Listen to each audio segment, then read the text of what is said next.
की तमाम बात कही और पड़ोसी राज्य का भी हवाला दिया। भाजपा को एक जो बड़ी चुनौती राज्यों के स्तर पर मिल रही है, जिस संवेदनशीलता की आप बात कर रहे हैं, जिस सहृदयता की बात कर रहे हैं, उसी को लेकर सवाल उठ रहा है। वो है पुरानी पेंशन योजना को लेकर हर तरफ से आवाज़ लगी हुई है। खट्टर जी को वो आवाज़ सुनाई दे रही है, वो सुनाई दे रही है तो फिर निष्कर्ष क्या निकल रहा है? देखिए, पहली बात तो है कि ये योजना हमने लागू की, ऐसा नहीं है, ये कांग्रेस सरकार ने लागू की।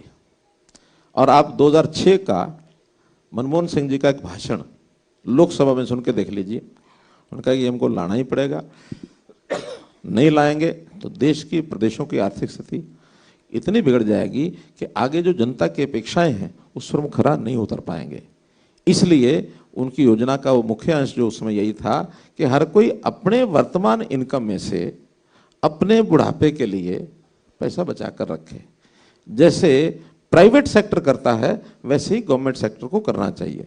उसमें से न्यू पेंशन स्कीम लागू हुई थी, 2006 से लागू हुई हमारे यहाँ।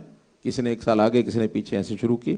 और उसके अंदर पहले 10-10% ये पैसा जो है सरकार और एम्प्लॉय इसकी कंट्रीब्यूशन होती थी।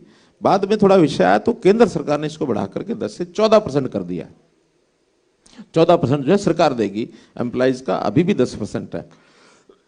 अभी भी इस पर चूंकि एक बहस का मुद्दा बना है तो सरकारें सब सोच रही हैं, उसमें केंद्र सरकार भी सोच रही है, हम भी सोच रहे हैं कि बहुत ज़्यादा कोई ऐसा नुकसान हमारे जो एम्प्लॉयज़ हैं जो न्यू पेंशन स्कीम में जाएंगे, अभी तो रिटायर नहीं हुए हैं, इक्का दुक्का रिटायर हो रहे हैं, आगे चल करके धीरे धीरे और 2-4 साल 5 साल के बाद रिटायरमेंट उनकी बढ़ेगी, तब ये असर जाएगा।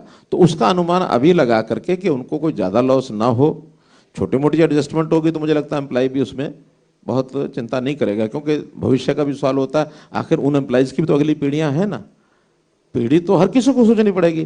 वो जैसे नॉन एम्प्लॉय है, प्राइवेट सेक्टर है, वो सोचता है तो गवर्नमेंट एम्प्लॉय को भी सोचना पड़ेगा। सरकारों के जो फंड हैं, अगर ये सारे के सारे मानो ज़्यादा सैलरी पेंशन इसी में चले गए, आज एक बहुत बड़ा शेयर है जो सैलरी और पेंशन में जाता है।